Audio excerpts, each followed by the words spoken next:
তৃতীয় দিনে ঢাকা বিশ্ববিদ্যালয়ে ছাত্র সংসদ ডাকসু নির্বাচনের ২২টি মনোনয়ন ফর্ম বিক্রি হয়েছে। এদিকে ভোটার তালিকায় নিষিদ্ধ ছাত্রলীগের অন্তর্ভুক্তি নিয়ে অসন্তোষ প্রকাশ করেছে বাংলাদেশ জাতীয়তাবাদী ছাত্রদল। এছাড়া গুপ্ত রাজনীতির সঙ্গে জড়িতদের বিচার দাবি করেছে সংগঠনটি। অন্যদিকে ডাকসু নির্বাচনের একটি গোষ্ঠীকে খুশি করতে নারী ভোটারদের উপস্থিতি কমানোর চেষ্টা করছে নির্বাচন কমিশন, এমন অভিযোগ বাংলাদেশ গণতান্ত্রিক ছাত্র সংসদের। মাহি হাসানের রিপোর্টে বিস্তারিত।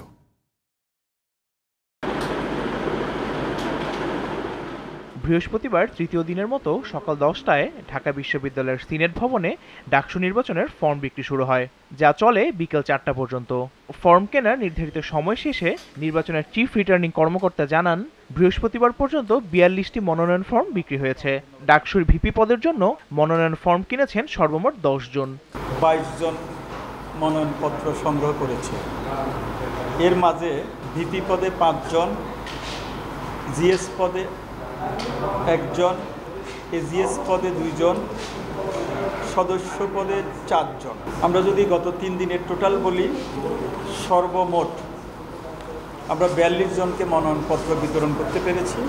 অন্যদিকে দুপুরে মধুর ক্যান্টিনে সংবাদ সম্মেলন করে ভোট কেন্দ্র নতুন করে নির্ধারণের দাবি জানিয়েছে বাংলাদেশ গণতান্ত্রিক ছাত্র সংসদ।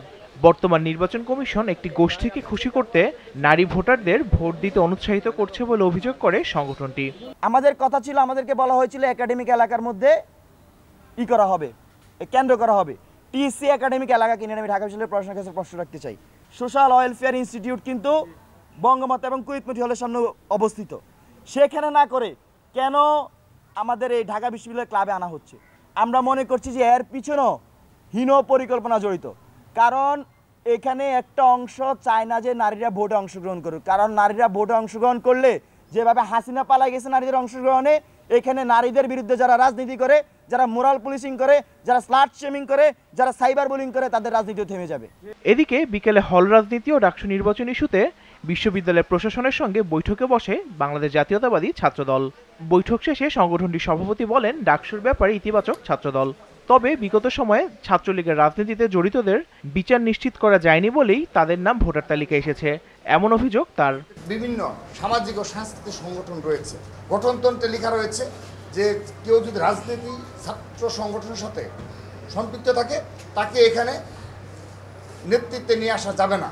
আমাদের শিক্ষক মহোদয়ের নিকট থেকে আমরা জানতে পারলাম, তারাও এটি স্বীকার করেছে আমাদের সাথে, যে এখানে সরাসরি বলি ইসলামী ছাত্র শিবির গুপ্ত রাজনীতি করে, তাদের পরিচয় গোপন করে তারা ওইসব জায়গায় দখল করে নিচ্ছে। ছাত্রলীগ যেভাবে করেছে, ছাত্র শিবির ঠিক সেভাবে দখলদারিত্ব কায়েম করছে। অতীতে নিষিদ্ধ ছাত্রলীগের রাজনীতিতে জড়িত থেকে বর্তমানে ভিন্ন কোনো সংগঠনের রাজনীতিতে জড়িত এমন শিক্ষার্থীদেরও বিচারের আওতায় আনার দাবি জানান ছাত্রদল সাধারণ সম্পাদক। Mahi Hasan, GTV news, Dhaka.